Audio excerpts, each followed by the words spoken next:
हर खबर पर होगी आपकी पकड़। डाउनलोड कीजिए एबीपी लाइव ऐप। और रीनत सिंधु लाइव। जी हां, भारत में इटली की राजदूत हमारे साथ अब जुड़ चुकी हैं। इटली कोरोना से प्रभावित देशों में कुछ दिन पहले तक सबसे ऊपर रहा। अब धीरे धीरे इटली में हालात ठीक हो रहे हैं, लेकिन अब भी रोज 3000 से ज्यादा कोरोना के नए मरीज इटली में सामने आ रहे हैं। इसीलिए हम इटली में भारत की राजदूत रीनत सिंधु को आपके लिए लाइव लेकर आए हैं। इटली में रोज करीब 400 से ज्यादा लोगों की मौत हो रही है। इटली में भारतीय भी रहते हैं। उन भारतीयों के साथ क्या हो रहा है, कैसे रह रहे हैं, कैसे उनकी देखभाल हो रही है, तमाम सवाल शायद आपके जहन में भी होंगे। और देखिए, इटली पर पूरी दुनिया की नजरें जमी हुई हैं और इसलिए भारतीय राजदूत जो इटली में हैं उनसे हम बात कराएंगे आपकी।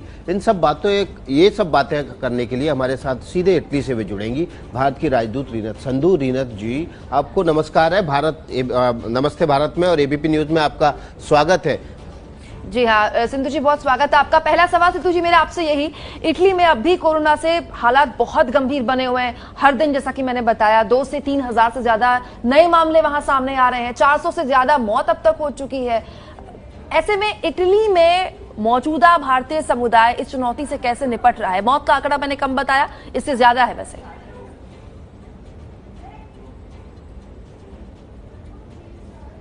सरकार ने मार्च 10 को यहाँ पर लॉकडाउन लगाया था। उसका जो असर है वो दिखाई देने लगा है, क्योंकि अब लोग जो हैं ज़्यादातर अपने घरों में हैं और क्योंकि मूवमेंट रिस्ट्रिक्टेड है तो इस वजह से जो कम्युनिटी ट्रांसमिशन है वो भी अब थोड़ा पहले से कंट्रोल में दिखाई दे रहा है।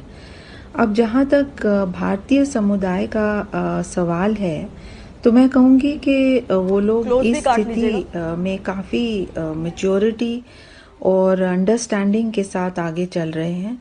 जो शुरू में हमने एक पैनिक का माहौल देखा या लोग एकदम बहुत घबरा गए थे, उसमें अब हम देखते हैं कि लोग काफ़ी धैर्य से इस स्थिति का सामना कर रहे हैं, क्योंकि वो समझ रहे हैं कि ये कोरोना वायरस की जो लड़ाई है सिर्फ एक देश की नहीं, सबको मिलकर करना है।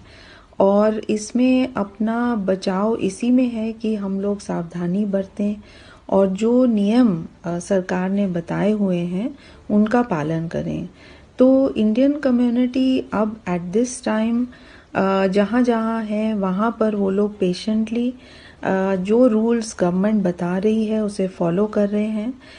जिसको कोई भी परेशानी है वो हमारे साथ इन टच है। हमारी एम्बेसी की हेल्पलाइन 24/7 अवेलेबल है, तो जिसको कोई भी दिक्कत आती है वो हमें कॉल करते हैं और हम to the best extent possible उनकी सहायता करते हैं। लोकल उनके कम्युनिटी से इन टच होके या लोकल हेल्थ अथॉरिटीज़ से मिल कर के, यहाँ की फॉरेन मिनिस्ट्री की सपोर्ट ले कर के, तो जिस भी तरीके से हम उनकी हेल्प कर पाएं हम उनके लिए अवेलेबल हैं।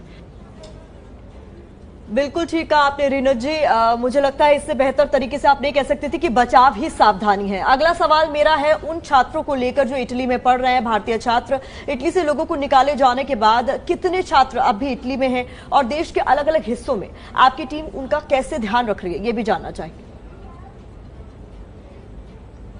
हमने उन्हें बता रखा है कि कोई भी इशू हो आप हमें कॉल करिए और हम उसका हल कुछ ना कुछ ज़रूर निकालेंगे। तो कई जगह हैं जहां स्टूडेंट्स को खाना पहुंचाया गया, जहां उनकी अकोमोडेशन का ध्यान रखा गया।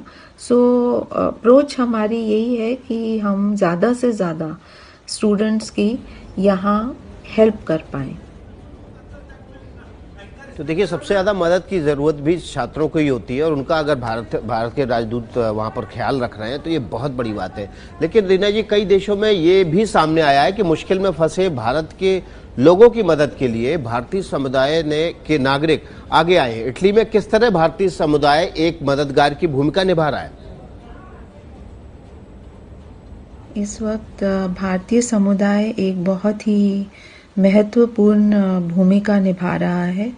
ये हमारी कम्युनिटी के लोग हर शहर में जहाँ भी हैं इटली में, वहाँ पर आगे बढ़कर बड़े ही सेल्फलेस तरीके से अपनी बाकी जो फेलो सिटीजन्स हैं, इंडियन कम्युनिटी के लोग हैं जो ज़रूरतमंद हैं, जिनकी नौकरी चली गई या इनकम नहीं है, उनकी आगे बढ़कर हेल्प कर रहे हैं।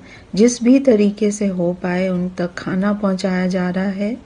और ना सिर्फ इंडियन कम्युनिटी की, लेकिन जो लोकल इटालियन कम्युनिटी जहाँ जहाँ ये लोग रह रहे हैं, उनकी भी बहुत ही स्ट्रांगली ये लोग सपोर्ट कर रहे हैं। रेड क्रॉस और सिविल प्रोटेक्शन के साथ वॉलंटियर कर रहे हैं। लोकल हॉस्पिटल्स में मेडिकल सप्लाईज पहुंचा रहे हैं। तो कई तरीके से जो इनकी कंट्रीब्यूशन यहाँ पर है, उसका यहाँ पे काफ़ी एप्रिसिएशन है। और ये बहुत ही गर्व की बात है, बहुत ही प्रशंसनीय बात है कि इस मुश्किल घड़ी में सब इंडियंस जो है एक साथ होकर एक दूसरे की सहायता कर रहे हैं।